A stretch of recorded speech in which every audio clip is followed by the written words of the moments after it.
Katakan sebelah kiri kananmu, Bapa mengasihimu. Sekali lagi katakan, Bapa mengasihimu. Minggu lalu Anda belajar tentang satu hal yang penting, yaitu kebangkitan, apa kakak? Membawa kepada apa? Hidup yang baru. Katakan, kebangkitan Bapa kita membawa kita kepada hidup baru. 1, 2, 3. Kepada apa kakak? Hidup baru. Untuk Anda bisa memiliki hidup baru kakak, ada 3 fase kak. Yang pertama, Anda harus menjadi serupa di dalam penderitaannya. Yang kedua, Anda harus menjadi serupa di dalam kematiannya. Baru Anda bisa mengalami kebangkitan bersama dengan dia. Selama Anda berkata bahwa Anda hanya cuma percaya, Anda melakukan A, B, C, tanpa Anda bersekutu di dalam penderitaannya, dan menjadi serupa di dalam kematiannya, kamu tidak akan pernah bisa mengalami kebangkitan di dalam dia. Sampai kamu menjadi manusia baru. Tidak bisa kak. Dalam hal ini kakak, teman-teman semua, penderitaan ini bukan lagi seperti penderitaan yang dialami oleh Bapa. Oleh karena kutuk itu ditimpakan kepada diri dia. Lihat, jadi penderitaan-penderitaan yang dialami oleh Bapa kita itu seperti Yesaya. Kalau kamu baca tentang nubuatan tentang penderitaan Yesus itu, Yesaya 53 kakak. Karena penderitaan kitalah dia menanggungnya, karena dosa kitalah dia yang menanggungnya. Kalau kamu baca dalam Galatia pasal yang ketiga kakak, di situ kamu bisa menemukan kutuk yang dia lepaskan dulu. Kejadian pasal berapa itu kakak? Waktu Adam jatuh dalam dosa kakak. Anda perhatikan baik, kutuk itu yang ditimpakan kembali kepada dirinya. Jadi dia mengalami penderitaan, kesusahan, dan kesengsaraan yang besar karena kutuk itu. Sekarang Anda dan saya harus bersekutu di dalam penderitaan yang mana kak? Penderitaan dari ini, lihat. Penderitaan dari kebiasaan Anda yang tidak mau bersekutu dengan Bapa. Penderitaan yang mana? Kebiasaan Anda yang lebih banyak waktu di luar daripada di hadirat Bapa. Kebiasaan kita yang tidak mau menuruti perintah hukum dan ketetapan Bapa. Kebiasaan kita yang membangun pikiran kita dan memaksa Bapa untuk menuruti keinginan dan kehendak kita, itu yang harus ditanggalkan semuanya teman. Sekali lagi, penderitaan-penderitaan kita itu bukan lagi seperti penderitaan yang dialami oleh ketumpung Bapa ini kakak. Yang karena kutuk itu ditimpakan kepada diri dia. Kutuk yang melahirkan penderitaan, kesengsaraan dan kesusahan yang besar dalam diri manusia ditimpakan kepada dia. Sekarang saya tanya Anda harus menjadi serupa dalam Filipi pasal 3 ayat 10. Anda harus menjadi serupa dalam kematiannya, dalam penderitaannya. Sekarang pertanyaannya, penderitaan yang mana Kak Victor? Anda harus bisa melepaskan semua kebiasaan demi kebiasaan yang membuat Bapak itu kecewa, yang membuat Bapak itu marah, yang membuat Bapak itu sedih dan menyesal melahirkan kamu dan saya. Sekarang saya tanya Anda, seberapa banyak daripada kita yang sudah percaya sama dia, tetapi kehidupan kekristenan kita hanya cuma kehidupan kekristenan keturunan. Karena saya terlahir dalam keluarga Kristen, saya sudah terbiasa mendengar nama itu, saya sudah terbiasa dengan kegiatan dan aktivitas rohani di gereja, di persekutuan doa, ibadah ini, ibadah itu. Saudara perhatikan ini, tidak usah lihat orang baru masuk keluar, terus lihat abang sini. Supaya Anda bisa ngerti, bisa nangkap. Setuju katakan amin. Kalau tidak nanti Anda tidak bisa nangkap. Jadi kebangkitan Bapa itu membawa kita kepada hidup yang baru. Tetapi bukannya sekedar percaya, lu langsung jadi hidup baru. Banyak orang menganggap yang penting percaya pasti lu akan diselamatkan. Yang penting lu percaya pasti lu menjadi hidup yang baru. Ada proses guys. Kasih tahu ada proses. 1, 2, 3. Ini bukan turun dari langit kakak. Memang semuanya engkau dapat karena kasih karunia. Semuanya dengan cuma-cuma. Tapi lihat, kata cuma-cuma itu membuat kamu menjadi gampangan. Kamu lihat baik-baik. Dia kasih kamu dengan cuma-cuma, gratis. Percaya dapat. Tapi kamu jangan boleh lupa prosesnya yang dia lakukan kak. Ada harga yang dia bayar itu mahal sekali. Taruhannya nyawanya dia. Setuju katakan amin. Sehingga makanya Filipi pasal 3 membawa kita kembali. Kalau kau memiliki hidup yang baru, kau mau menjadi orang-orang muda yang terus diperbaharui menjadi manusia baru, Anda harus apa?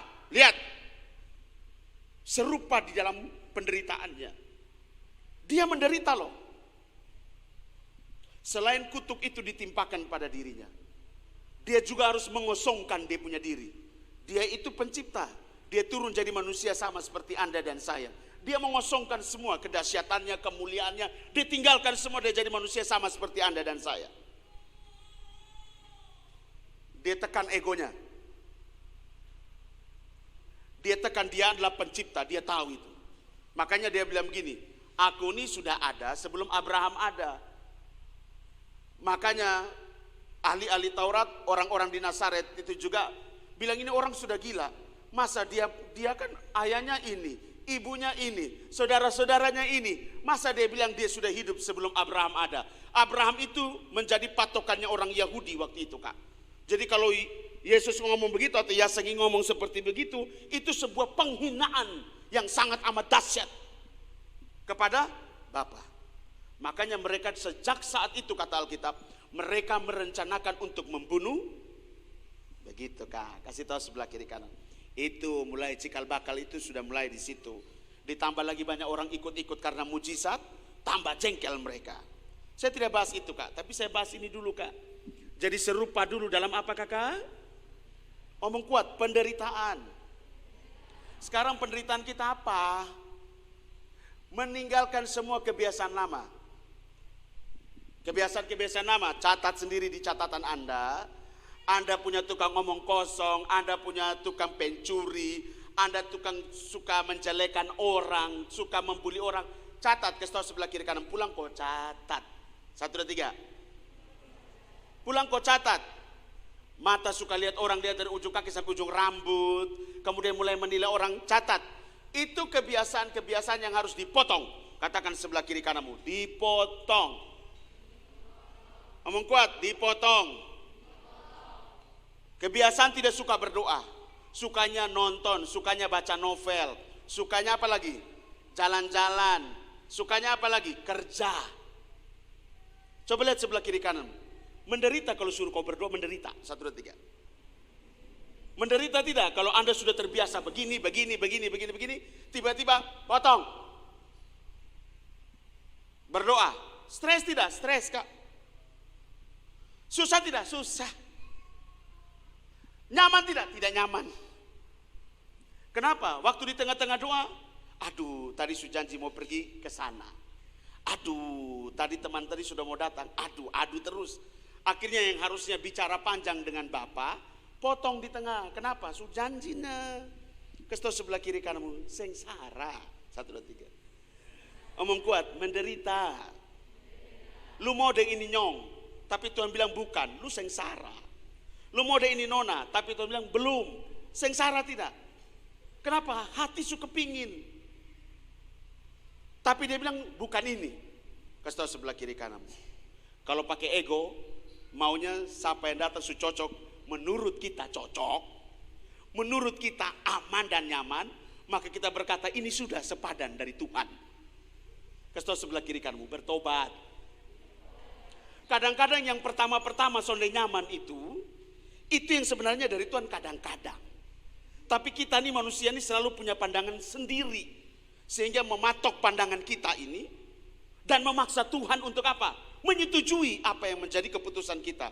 Nanti sudah menikah baru terjadi sesuatu, baru salahkan Tuhan. Kasih sebelah kiri kanan, pakai otak dari sekarang. Sekarang pertanyaannya, selalu kehendak Bapa bertentangan dengan kehendak dunia ini, Kak. Kehendak dunia ini selalu bersamaan dengan keinginan daging, keinginan mata dan gangguan hidup, supaya kamu tahu. Makanya orang suka sekali dengan dunia ini dan tidak suka dengan Bapa. Percaya saya. Secara lahiriah mereka melakukan aktivitas rohani. Tetapi sebenarnya mereka itu tidak melakukan karena mengenal Bapa. Itu ada ayat, Kak. Sekarang saya tanya Anda mau menjadi orang yang mengalami kebangkitan Kristus dan menjadi manusia baru, atau Anda hanya cuma merayakan Jumat Agung, Anda hanya merayakan Paskah dari tahun ke tahun, tapi Anda tidak pernah mengalami perubahan hidup dan menjadi manusia baru yang selalu diperbaharui setiap waktu. Anda pun hidup hanya begitu saja. Tidak ada progres, tidak ada move, tidak ada pergerakan, tidak ada sesuatu revival yang terjadi dalam lupung hidup. Kasih tahu sebelah kiri kananmu, lu ini Kristen atau apa? 1, 2, 3. Kalau Kristen tiap hari hanya cuma hari Minggu ke gereja, hari Senin datang ibadah, ada persekutuan di rumah ikut, ibadah KTB ikut, ibadah rumah tangga lu ikut, ibadah apa saja lu ikut, KKR di mana lu ikut, pengkhotbah siapa lu pergi, ada yang minta altar kau lu maju paling depan, siapa yang mau diterima Yesus lu datang lagi. Setiap kali ada hamba Tuhan datang, siapa mau terima Yesus datang, lu datang terus terima Tuhan. Tapi lu pun hidup nih kayak setan terus. Kasih tahu sebelah kiri kananmu, mau sampai kapan? 1, 2, 3. Ngomong kuat sambil lihat muka. Mau sampai kapan? Ya, kadang-kadang orang nih mau sampai kena penyakit dulu, ada tumor di sini, permisi roboh. Ada kanker di sini dulu. Baru mulai cari Tuhan. Wih, beta mau bertobat sungguh-sungguh dengan Tuhan. Mungkin tidak dapat lihat di kamu. Biasanya Tuhan itu dinamis ya, ketemu Bapak itu dinamis. Ini orang tuanya dulu ini masih muda berapi-api dengan Bapak. Pas menikah masih berapi-api Kak, tapi dalam perjalanan waktu dia meninggalkan Bapak. Apa yang terjadi Kak? Mungkin kamu orang tua suami istri tidak dapat apa-apa Kak. Tapi waktu anakmu lahir, coba kamu lihat apa yang terjadi. Pasti ada teguran-teguran Bapak di situ. Supaya lu sadar. Kan itu untuk kita, makanya takutlah akan dia. Setuju katakan amin. Saya bukan sedang mengancam Anda, tapi memang sebelum Anda sakit penyakit atau kena apa-apa, sungguh-sungguhlah dengan Bapak. Bukan pasu sakit, badan su sakit. Badan su sonde enak, le orang Kupang bilang. Hai su parah semua berlubat. Tuhan, ini aku berserah kalau Engkau menyembuhkan aku hari ini Tuhan. Aku akan kembali dan melayani Engkau dengan sungguh-sungguh. Saya kalau jadi Tuhan soalnya sungguh nih bikin jengkel saja. Sakit sedikit-sedikit cari Tuhan. Tapi sesembuh cepat, namanya sakit sedikit. Cari Tuhannya cepat, tapi kembali ke dunianya cepat. Nanti tunggu sakit yang parah punya ini, baru cari Tuhan itu sungguh-sungguh dan akan bertahan lebih lama karena sakitnya juga parah toh. Jadi tergantung sakit sedikit, kembalinya cepat. Kembali juga ke dunia cepat. Sakitnya parah, lama, takut kan? Masih terngiang-ngiang ini barangnya di dalam tubuh ini. Kasih tahu sebelah kiri kananmu, jangan sampai badan sakit, baru lu cari dia bertobat. 1, 2, 3. Yang sekarang ada kuat-kuat ini, yang sekarang ada sehat-sehat ini kawan, berjuanglah dan berusahalah untuk menuruti semua perintah hukum dan ketetapannya Bapak. Salah perbaiki toh kakak. Namanya lu manusia. Tidak boleh kamu bilang gini, sudah beta begini, beta pasrah. Mau jadi apa neo? Hei, kasih tahu sebelah kiri kan, lu manusia atau apa kota? Kamu tuh istimewa di hadapan Bapak. Bapak rindu kamu kembali dengan selamat kepada dia. Setuju katakan amin? Nah jadi ingat, menderita itu begitu Kak. Menderita, bikin kebiasaan-kebiasaan dipotong sampai kapan Kak? Sampai kau mati. Sampai kau mati. Bukan mati di liang kubur Kak, bukan. Sampai semua kebiasaan itu kakak hilang. Dan dia tidak akan pernah bisa muncul lagi Kak. Artinya apa? Lu punya kehidupan yang duniawi berbalik 360 derajat menjadi kehidupan yang seirama dengan Bapa. Yang dulunya lu punya tubuh dipergunakan menjadi senjata kelaliman, sekarang menjadi 100% senjata yang benar. Setuju katakan amin. Nah itu mati so. Tidak ada lagi hawa nafsu, tidak ada lagi nafsu jahat, tidak ada lagi nafsu orang muda, tidak ada lagi birahi, sonde ada lagi Kak. Sonde ada lagi keinginan orang lain bikin itu Kau cari Bapak sah. Kayak begitu so. Pokoknya semua hal-hal yang dulu adalah sebuah kesukaan. Stres sedikit, healing semau. Stres sedikit, capek sedikit, healing kolbano. Capek badan sedikit karena rutinitas yang begitu dahsyat dan begitu ajaib dan luar biasa. Susun ada waktu lagi untuk istirahat, waktu libur panjang, healing. Baik menurut kamu. Tapi kalau kau tahu Bapak saya, healing yang terbaik itu hadirat Bapak Kak. Kenapa? Lu mau stres hilang, tidak akan pernah hilang di luar Bapak Kak. Karena di dalam Bapak kasih kamu kekuatan untuk bisa menghadapi stres kamu dan masalah kamu. Tapi kalau kopi healing di Semau, kopi healing di Kolbano, lupi healing di Bena sana, Lu healing di mana-mana tempat. Lu pulang datang, lu akan lihat itu motor, lu akan lihat itu mobil, lu akan lihat itu masalah masih tetap sama dan tidak pernah berubah. Dan kau tidak akan pernah memiliki kekuatan untuk menyelesaikan semua lu masalah. Karena semau, karena bena, karena kolbano tidak memberikan lu kekuatan kakak. Tetapi membuat lu banyak keluar doi. Makan, tidur, betul kok sonde, minum. Belum lagi bensin, belum lagi otak tuh jalan. Kasih sebelah kiri kanan, pakai otak.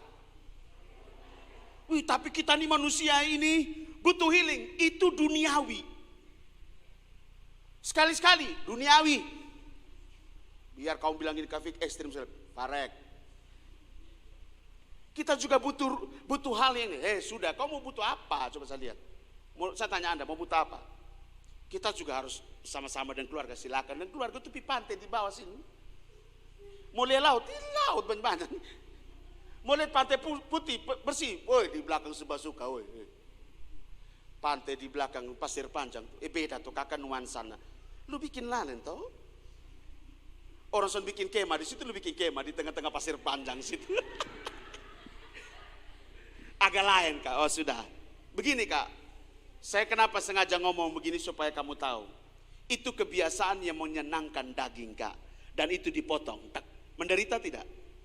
Dan kamu harus terbiasa dengan ketika kamu punya sesuatu yang begitu capek, sesuatu yang begitu menumpuk, sesuatu yang begitu membebani kamu harus terbiasa di hadirat Bapa. Kamu harus memulai sesuatu kebiasaan yang baru. Dan itu sakit-sakit kak. Karena biasanya lu capek, lu makan ini. Lu capek, lu pergi ke sana. Tapi sekarang lu capek, lu ada di hadirat Bapa. Itu beda langit dan bumi kakak. Tapi itulah kehidupan orang percaya. Sekarang katong ini campur baur ini kak. Campur aduk. Dan katong sengaja memaksakan Bapa untuk mengerti dengan katong keadaan. Katong mau jadi anak-anak terus atau mau jadi dewasa kak. Yang mengerti perasaan Bapa. Nah kalau itu sudah bagus kak. Jadi terbiasa mati itu. Artinya kebiasaan-kebiasaan yang lama jadi mati. Ada masalah sedikit lihatnya enteng. Ada beban sedikit enteng. Kenapa? Lu tahu ada kekuatan yang diberikan oleh Bapa buat lu. Kenapa? Lu ceritanya dengan Bapa, penguasa langit dan bumi, pencipta alam semesta. Tapi Kak Victor kalau orang stres mana bisa berdoa? Bisa.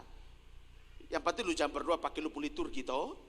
Menyanyi 2 lagu, menyembah sedikit, baterai, kemudian ada air mata sedikit. Hihi, Bapak hihi.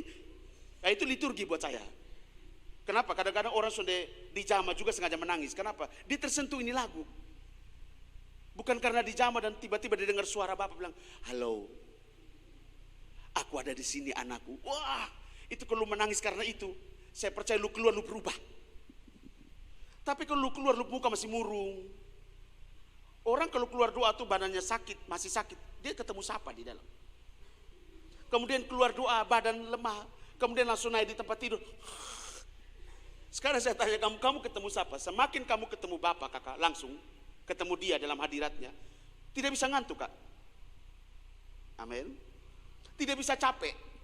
Kenapa? Dia kasih support tenaga nah. Ada amin. Baru Anda bisa mengalami kebangkitan. Itu minggu lalu. Itu saya kasih sedikit supaya Anda di sini yang baru pertama datang, minggu lalu sonde datang ya. Jadi Anda bisa mengerti alurnya. Hari ini Anda belajar tentang kebangkitan itu membawa pengharapan. Kalau kemarin kebangkitan itu membawa hidup yang baru, hari ini Anda belajar tentang kebangkitan Bapa itu apa? Membawa apa? Pengharapan. Kenapa kebangkitan itu membawa pengharapan? Anda lihat kronologisnya kalau Anda baca dalam Alkitab itu. Dalam peristiwa ketika kita pun Bapa ini mulai ditangkap ya. Ini di Getsemani ini, saya kasih cerita di Getsemani. Lagi doa-doa, ketemu Bapa lihat ini Yohanes, Yakobus dan Petrus, aduh basong nih. Berdoa. Dong lihat Bapa, dong iya Bapa pergi lagi doa. Hai, tidakkah engkau bisa berjaga-jaga dengan aku 1 jam saja? Daging ini lemah. Roh memang penurut, tapi daging ini lemah. Berdoa, berjaga-jaga. Petrus, ya ini kita imajinasi lagi masuk. Pasti Petrus, ya Bapak siap Bapak siap. Anda munafik, siap. Ya. semua. Siap kakak, siap, siap. Siap kakak, kami siap. Kan biasa di sini kan marah-marah dulu baru semangat. Nanti Tuhan cuma kayak motor Honda. Honda. Begitu. Kasih panas-panas dulu baru bisa hidup. Begitu. Kasih tahu sebelah kiri kananmu, lu jangan jadi Kristen Honda. Omong kuat. Yang harus dikasih panas-panas dulu baru semangat. Dikasih ancam-ancam dulu baru lu semangat. Dikasih takut-takuti dulu. Makanya kebanyakan orang ini takut. Mau masuk mana? Surga atau neraka? Pasti semua surga atau tidak mau ke neraka. Karena ekspektasi neraka itu pasti sonde baik. Betul tidak? Makanya kebanyakan hamba Tuhan kasih takut orang. Mau masuk mana? Surga atau neraka? Takut Tuhan. Setuju katakan amin. Takut dia sana. Ini dia lebih ngeri ini kakak. Makanya Alkitab bilang ngeri benar jatuh di tangan Bapa. Singkat cerita kakak mulai mereka ditangkap. Bapak kita ditangkap Petrus dengan dia punya bagaya, dia ambil parang, dia potong ini seorang hamba dari Imam Maltus, seorang hamba dari imam besar namanya Maltus, potong, sambung lagi. Cerita singkat, kemudian mereka semua lari kak, lari kemana-mana kak. Semua murid itu lari. Makanya Bapak kita tuh seorang diri, tapi lihat ada yang menemani dia. Satu, ibunya. Dua, perempuan itu. Tapi lihat ibunya dan perempuan itu kakak berbeda. Dia punya kedekatan. Perempuan itu melihatnya dari jauh. Tapi ibunya mendekati dia. Selalu mendampingi kak. Itu nanti kita bahas satu waktu tentang keberadaan Bunda Maria. Bagus banget. Amin. Supaya kamu mengerti dan bisa memahami. Setuju katakan amin. Jadi Anda singkat cerita, dia berjalan kak, menderita, kamu pasti sudah lihat dia punya kronologis dalam Jumat Agung segala macam. Kemudian sampai di Golgota, terakhir mati. Kakak, saya mau kasih tahu kamu, ketika mati kakak, semua murid-murid itu kehilangan pengharapan. Kenapa mereka semua kehilangan pengharapan? Mereka tahu ini Mesias kak. Mereka tahu ini juru selamat. Mereka tahu ini dia pribadi yang akan menolong mereka. Tapi kenapa mati? Kan mereka semua belum mengerti. Bisa ngerti tidak? Sekalipun Bapak kita sudah ajar, nanti bait Allah ini runtuh 3 hari nanti dibangun kembali. Nanti anak manusia akan mati tapi dia akan bangkit. Dia sudah ngomong tapi murid-murid memang tidak mengerti. Karena ada selubung dosa yang menutupi mereka. Mereka tidak bisa menangkap pesan Bapa itu. Mereka tidak ngerti, makanya mereka lari terbirit-birit. Mereka bersembunyi semua. Mereka sampai pada titik yang terendah. Yang mereka kagumi. Yang mereka jadikan menjadi panutan. Menjadi teladan. Itu mati kakak, mati. Stres tidak? Ini lagi semangat-semangatnya tiba-tiba ditangkap, dipukul, dibunuh, mati. Weh kakak, siapapun juga gentar kakak. Makanya kalau cerita kamu baca-baca dalam Alkitab itu ketika mereka berkumpul, ada orang yang mengetuk pintu, mereka ketakutan semua. Siapa mau buka? Mereka takut semua. Kenapa? Mereka telah kehilangan pengharapan itu kak. Mereka hilang semuanya kakak. Kasih tahu sebelah kiri kanan. Kematian membuat orang kehilangan pengharapan. Ya. Ya toh? Ini kematian ini mati, ketompo mati, mati. Tapi Anda perhatikan baik-baik. Apa yang dikatakan oleh kitab suci pada hari yang ketiga apa kak? Dia bangkit. Pagi-pagi itu mereka mau pergi balsem. Ini perempuan-perempuan ini pergi. Bawa rempah-rempah, kemudian kemenyan-kemenyan, minyak-minyak untuk membalsem tubuh Bapak kita ini. Mau balsem ini kak. Tetapi dalam kisah ini, coba Anda buka dulu dalam Matius, kisah tentang malaikat yang ada di depan yang menggulung batu. Di dalam mana?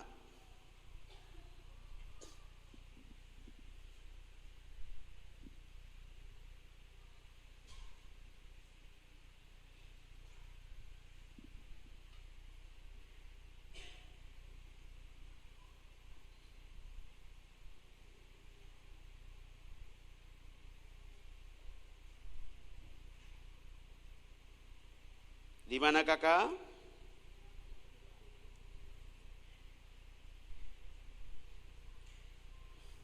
Kan saya tidak mau cerita lagi terlalu panjang lebar karena kamu pasti sudah tahu cerita. Di mana-mana cerita yang sama.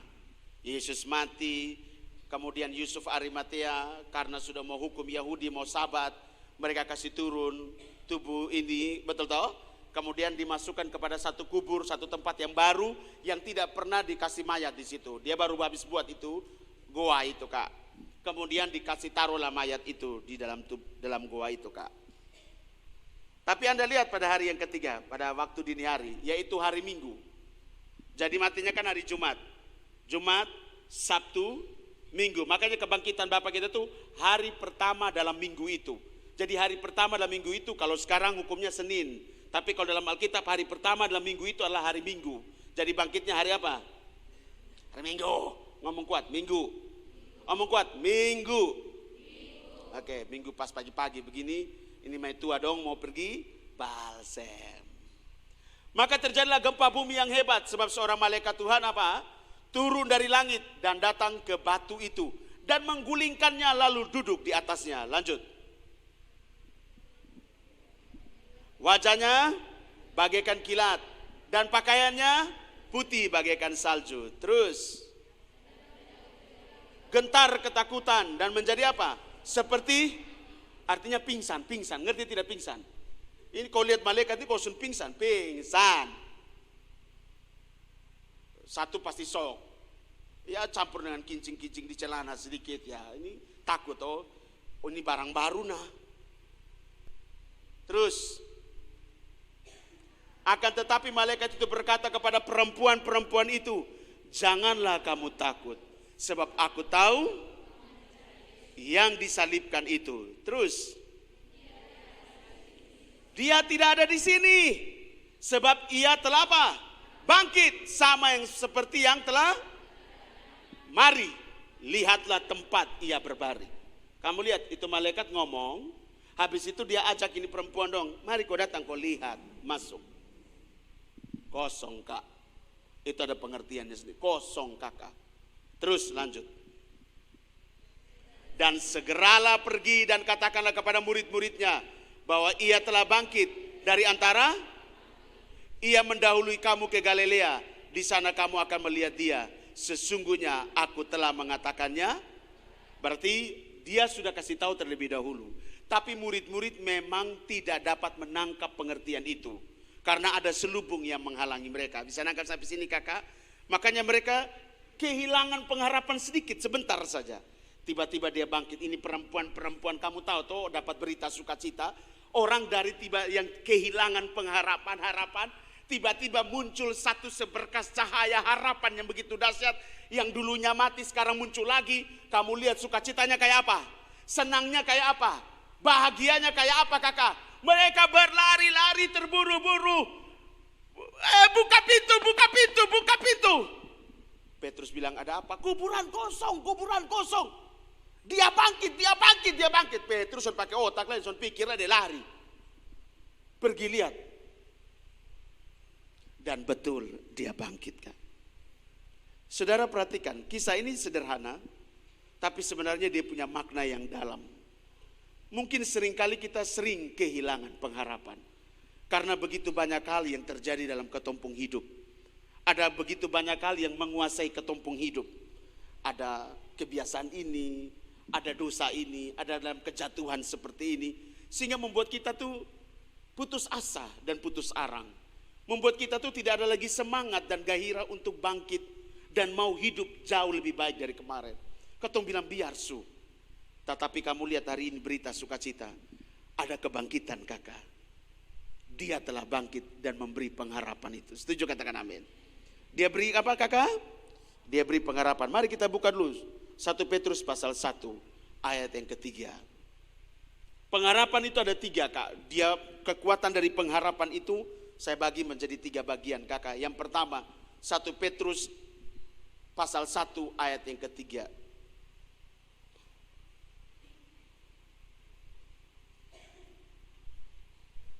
2, 3. Terpujilah Allah dan Bapa Tuhan kita Yesus Kristus, telah melahirkan kita kembali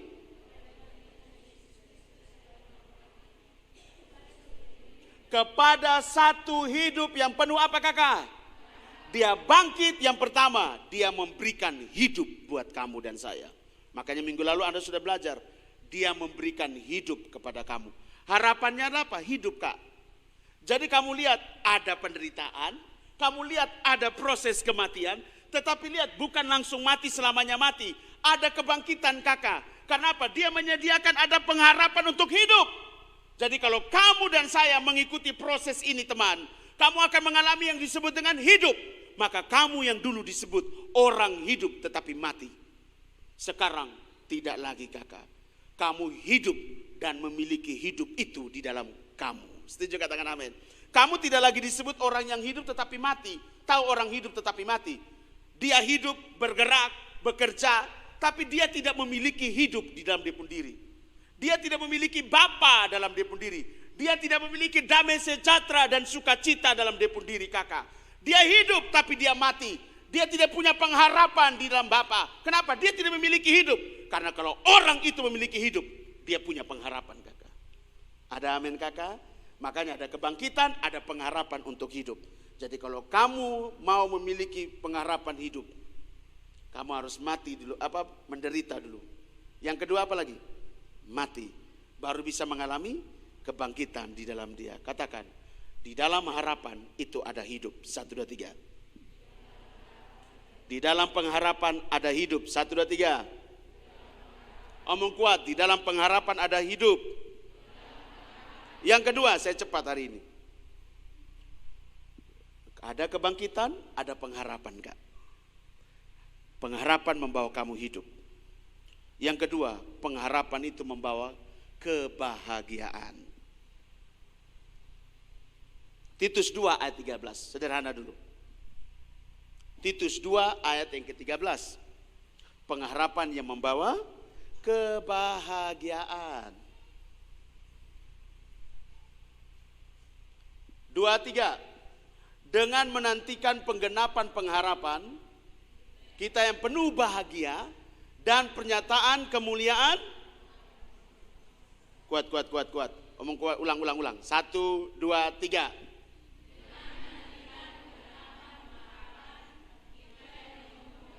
Penggenapan pengharapan kita. Ulang, 2, 3.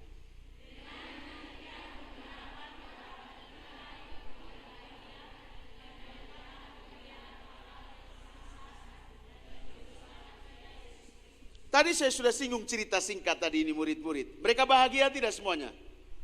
Ada kebangkitan, ada pengharapan. Dan pengharapan itu membawa kebahagiaan. Makanya kalau kamu semua ada masalah, lihat ada Bapa kak. Itu ada pengharapan. Ada selalu pengharapan kakak. Makanya kamu selalu di sini belajar. Ada kekuatan untuk berharap kakak. Jangan pernah berhenti berharap sama dia. Ada kebahagiaan di sana. Di dalam kebahagiaan, di dalam pengharapan ada apa kakak? Kebahagiaan. Kasih tahu, teruslah berharap karena di situ ada kebahagiaan. 1, 2, 3. Kasih tahu sebelah kiri kananmu, teruslah berharap sama dia, maka kamu akan bahagia. 1, 2, 3. Karena pengharapan itu penuh dengan apa kakak? Jadi jangan pernah melihat semua lupa masalah itu gelap gulita. Ada selalu harapan kakak. Kasih tahu sebelah kiri kananmu, dunia boleh gelap kakak, tetapi kalau lu punya pengharapan lu pun diri, ada cahaya terang yang membuat engkau bahagia di tengah kegelapan. Ada amin? Kasih tahu sebelah kiri kananmu, ingat pengharapan. Ngomong kuat, berharap sama dia. Coba ketok lagi. Koreksan dia begini. Masalah apa? Coba korek tuh. Masalah apa? Ingat, terus berharap sama dia, ada kebahagiaan kan? Sekarang saya tanya teman-teman, yang selalu membuat kita bahagia itu apa? Ketika masalah selesai. Lu utang tiba-tiba banyak, tiba-tiba lu berdoa, lu terus berharap sama Bapak, tiba-tiba selesai. Orang datang bilang gini, usah bayar lah kak. Bisa, ada kesaksian di Solusi, beta nonton malam-malam, utang 400 miliar kak. Dia berdoa puasa dan berharap sama Bapak. dan dia melepaskan dia punya diri, pengampunan semua, dia dijebak. 6 bulan kemudian orang yang mencari dia bilang gini, Pak, saya sudah capek cari Pak. Saya cari-cari Pak ini tidak pernah ketemu-ketemu, jadi biar situ utang, biar. Kasih tahu sebelah kiri kananmu, bahagia tidak ketika berharap sama Bapak? Ya tapi jangan sampai kau utang juga ini hari di sini, kemudian lu berharap, itu namanya bodoh, ngerti? Usahakan jangan punya utang yang berlebihan, melebihi kekuatan kamu. Setuju, katakan amin. Oh saya sudah dihancurkan, saya parah Kak, saya sudah jatuh nih, roroso pumpilai Kak. Bisa bayangkan roroso pumpilai. Supara Pak, beta mau, kayaknya beta ini sudah layak lah di hadapan Bapak Kak. Kakak, jangan jadi hakim buat dirimu sendiri. Kalau lu masih hidup, selalu ada harapan buat kamu. Karena dia tetap berharap sama kamu untuk bisa kembali. Kenapa kamu menuduh diri kamu itu tidak bisa buat apa-apa? Makanya kalau kamu punya kesempatan untuk hidup, marilah berjuang bersama dengan dia. Setuju, katakan amin. Supaya kau mencapai kebahagiaan itu dalam pengharapanmu kepada dia. Yang terakhir, yang ketiga kakak, pengharapan itu memberikan kekuatan dan keamanan dalam hidup kamu. Ibrani 6 ayat yang ke-19, ini unik sekali.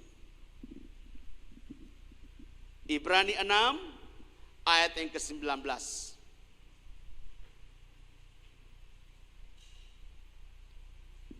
Ini dia kasih pengertian ini. 2, 3. Pengharapan itu adalah sau yang kuat dan aman bagi jiwa kita yang telah dilabuhkan sampai ke belakang tabir. Lihat saya. Sudah pernah lihat ini jangkar? Jangkar itu sebelum turun kakak, sudah pernah lihat jangkar? Oke. Maksudnya supaya katong omong jangkar, nah lu bisa bayangkan tuh jangkar. Kalau sonde beta minta tolong dong kakak setuju jangkar pemodel karmana. Sudah pernah lihat toh? Okay. Sudah pernah lihat sau? Bukan Saul ya, sau. Sau. Sudah pernah lihat sau? Belum, saya jelaskan. Kalau kamu pergi naik kapal besar kakak, nanti semua dekat-dekat dermaga itu kakak mau sandar, nanti ada satu orang itu ABK-nya itu turun di depan kapal, kemudian dia mulai putar ini satu tali. Pernah lihat? Ada yang pernah naik kapal sini? Kok ragu-ragu sekali? Kemudian ada satu orang tuh dia putar gini baru dia lempar ke dermaga.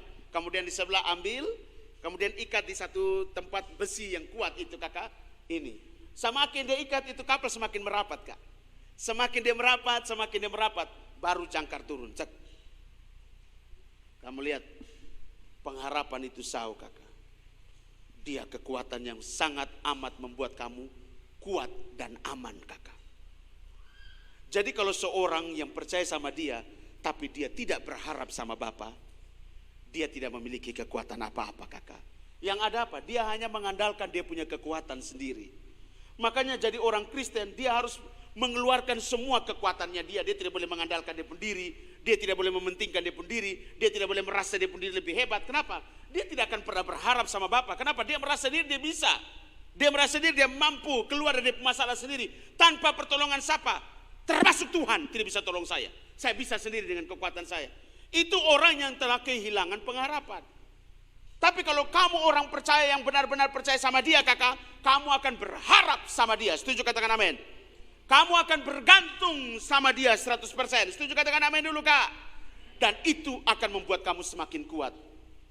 Kenapa semakin kuat? Akan ada banyak orang yang bilang gini, berlabuh di sini Saka. Ada orang bilang gini, pergi ke sana Saka, ini lebih baik, itu lebih baik, ini lebih oke. Di komunitas ini itu saat sana, ikutin begini saya lebih bagus, ya mujizat. Bisa. Ini begini. Kamu lihat, ketika kamu berharap sama Bapa, tidak akan ada satupun yang bisa mengecohkan kamu. Karena kamu tahu yang benar yang mana, yang tidak benar yang mana, yang berasal dari Bapa yang mana. Kenapa? Lu berharap sama dia nak. Kekuatan lu hanya dari dia. Setuju, katakan amin. Jangan berhenti berharap sama Bapa, karena dia telah bangkit. Dia memberi pengharapan itu hidup, bahagia, dan kekuatan buat kamu dan saya. Ada amin? Sudah nangkap sampai sini? Jangan sampai kita pakai kita pun kekuatan. Berharap apapun keadaanmu, apapun masalahmu, apapun seberat apapun kesalahan yang lu buat, tetap berharap sama dia. Kau akan memiliki 3 hal ini kakak. Kau akan diberi hidup, kau akan diberi kebahagiaan, kau akan diberi kekuatan dan keamanan untuk tetap berjalan di jalan yang benar. Dan pada akhirnya Ibrani 10 ayat 19 sampai 20 yang terakhir. Ketika kamu memiliki pengharapan di dalam Dia yang kudus dan yang benar, kamu akan memiliki keberanian untuk apa? Lihat, Ibrani 10 ayat 19 sampai 20. 2-3. Jadi saudara-saudara, oleh darah Yesus kita sekarang apa? Penuh keberanian dapat masuk ke dalam tempat kudus. Ayat 20. Dan hidup bagi kita melalui, yaitu apa? Dirinya sendiri. Kakak, orang yang tidak punya pengharapan kakak, dia tidak akan punya keberanian untuk datang di hadapan Bapa kak. Tapi kalau orang yang selalu punya pengharapan, di dalam dia ada hidup, di dalam dia ada kebahagiaan, di dalam dia ada kekuatan yang memampukan dia untuk datang mendekat sama Bapa. Setuju katakan amin. Maka jangan pernah berhenti berharap. Itu kekuatan kamu. Setuju katakan amin dulu kawan. Jadi kalau orang bilang gini, susah bisa, susah ada harapan. Selalu ada harapan. Karena dia telah bangkit dan memberi kita hidup. Setuju katakan amin. Selalu ada harapan karena dia telah bangkit memberikan kebahagiaan buat Anda dan saya. Selalu ada harapan karena dia telah bangkit dan memberikan kamu apa? Kekuatan dan keamanan untuk kamu tetap memiliki keberanian berhadapan dengan dia di tempat kudusnya. Setuju katakan amin. Kasih tahu sebelah kiri kananmu, hai orang muda, jangan berhenti berharap sama Bapa. 1, 2, 3. Ada amin? Ada amin? Yang paling terakhir, orang yang selalu berharap adalah orang yang tidak mengandalkan dirinya sendiri. Orang yang melepaskan semuanya hanya dengan Bapa. Saya yang ada yang lain. Jadi jangan merasa diri hebat, jangan merasa diri kuat. Oh saya punya uang, oh saya punya keahlian, oh saya punya pengalaman. Kakak, bisa semua lu pakai, tapi masalah tidak akan pernah terselesaikan. Masalah akan terselesaikan ketika lu tetap berharap sama dia. Karena dia beri kamu hidup, dia berikan kamu kebahagiaan. Kau hadapi dengan sukacita, nah. Lu hadapi dengan penuh ucapan syukur, lu hadapi dengan kebahagiaan, lu hadapi dengan apa? Ketawa-ketawa. Orang yang bikin lu tambah jengkel. Beta bikin dia sama dia nih ketawa-ketawa, bikin dia emosi sa. Santai sa bro. Lu sudah rasain nih kok aman sa. Beta tahu Tuhan itu ada di pihakku. Ada amin? Itu pengharapanmu dan kamu semakin hari semakin dibuat kuat di dalam dia. Setuju katakan amin. Kasih tahu sebelah kiri kananmu, mari tetap berharap sama dia. Mari kita tundukkan kepala.